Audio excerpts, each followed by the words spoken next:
Everybody, this is Miss O'Neill, and today we're going to be talking about color schemes that you guys are going to use for painting your shoe and for painting your totem piece, or your narrative piece is what it really is this year. So we're going to go through this PowerPoint to learn about each of them individually, and then there will be a short little quiz at the end. So you should be paying attention at home and then making notes on your own so that way you can use those notes to answer the quiz. So we're going to get started. The first thing you need to know is that color is organized in this wheel structure, and that helps us understand what different color schemes are going to look like. So this is the most common way that you see color organized as well.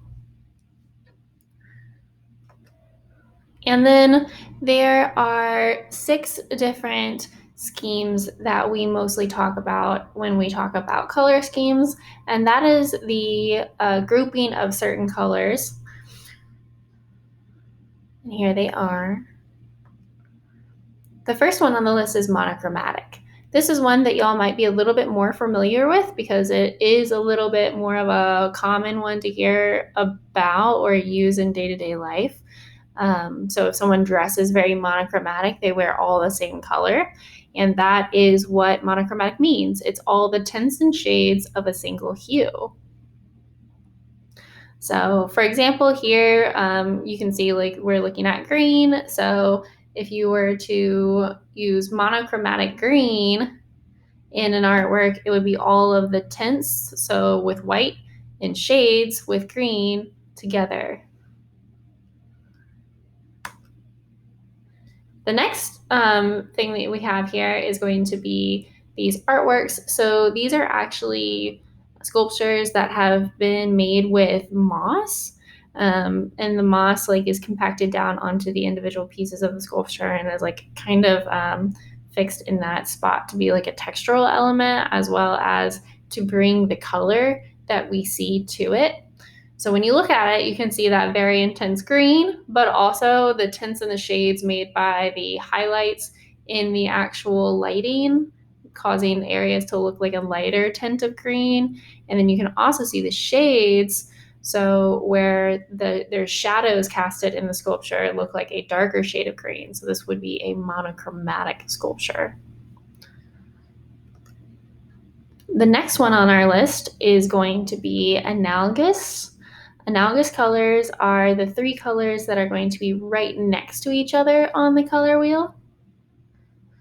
So for example, if you're doing something that's going to have like blue, green, and then kind of like a greenish yellow, those are all right next to each other on the color wheel. So that would be an analogous color scheme.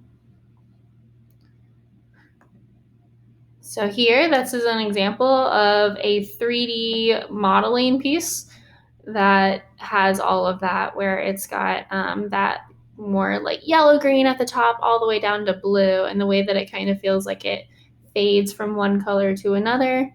That is kind of an effect that analogous color schemes tend to have and do really well, is that like effortless fade. But this is analogous.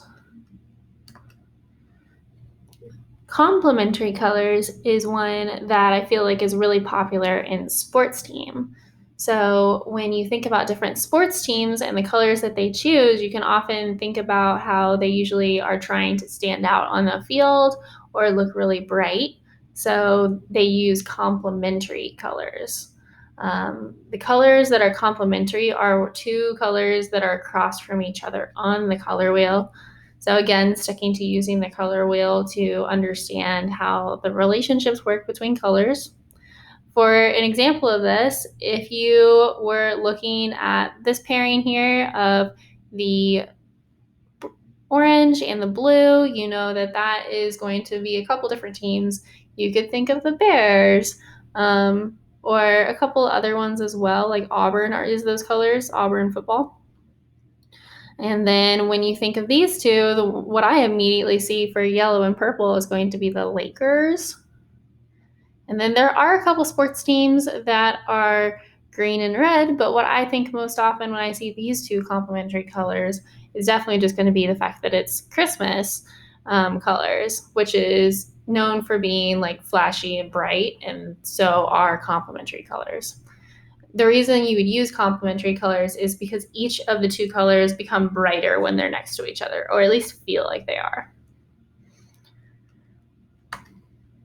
So here we can see that in play. So we've got these two sculptures that are meant to complement each other, with one being dark and one being light. And then we've also got, for the color component in each of them, this like strong usage of the different blues, but then that emphasis is placed on the orange peaches in their like bouquet of flowers, because that orange really pops against those blues. So that again would be an example of a sculpture who has complementary colors. Split complementary is a little bit different. So when I think about split complementary, I always think about kind of an alligator mouth. If you start off with one color, find its complement, and then you open up the alligator mouth so that instead of just being one color and the color across from it, it's the color and then the two colors next to its complement, that's how you get split complementary. So you can see this drawing here, and that's really the best way to think about it. So find your complement and then use the two colors next to it. It is a little bit more tricky to spot this one, but it definitely happens more than you would think in artwork, because it's so natural to put colors like that together when you actually start making things. So in this artwork, you can see we've got those eggplants that are that rich purple, and then we have the peppers that are more of like an orangey red, and they all play off the complement of, or the split complementary color of yellow green in that pumpkin in the back, and also the gold around the bottom.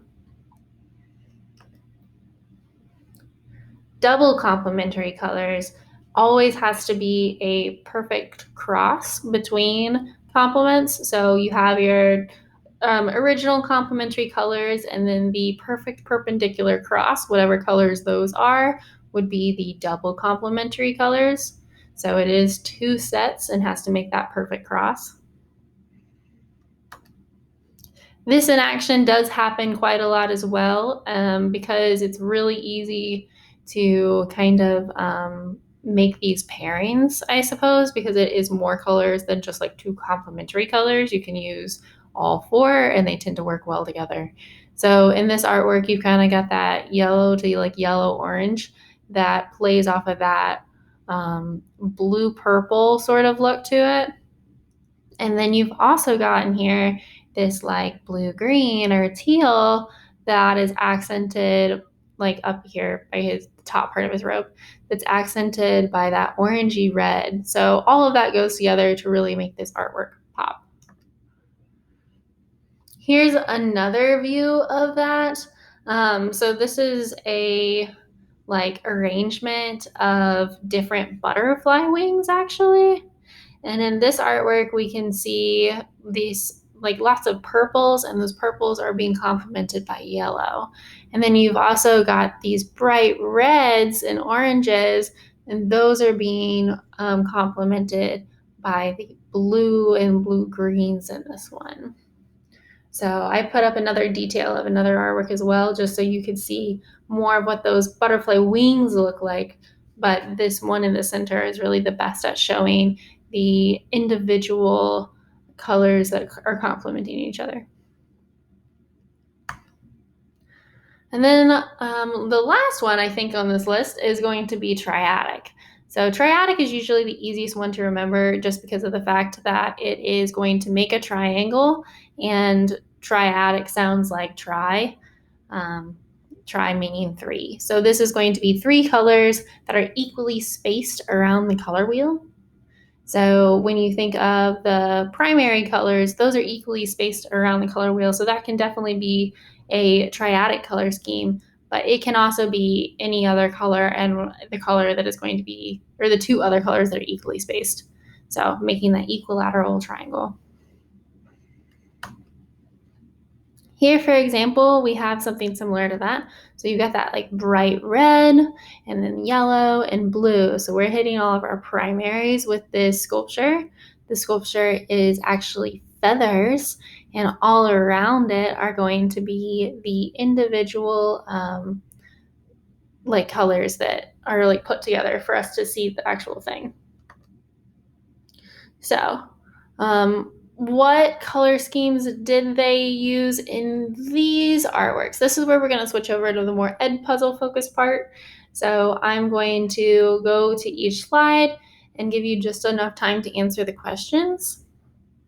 I'll describe the artwork while you are looking at it to mostly help you figure out what kind of color scheme it is.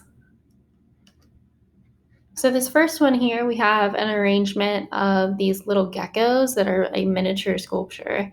And these miniature sculptures are using a range from blue to like this green to like a green yellow.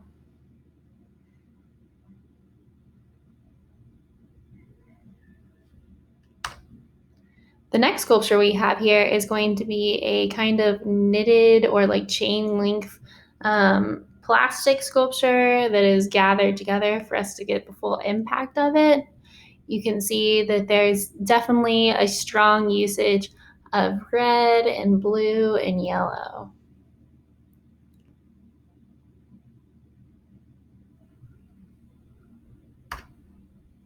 Here we've got a lovely depiction of this bird. I believe it's supposed to be a macaw, and you can see that it is actually all blue in different tints and shades of blue to make up this bird.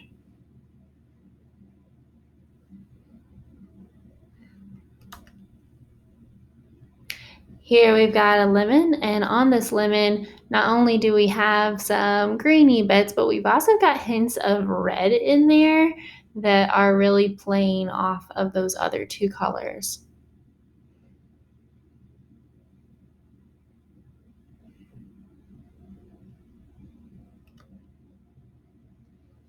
This one just makes me laugh. I love seeing it.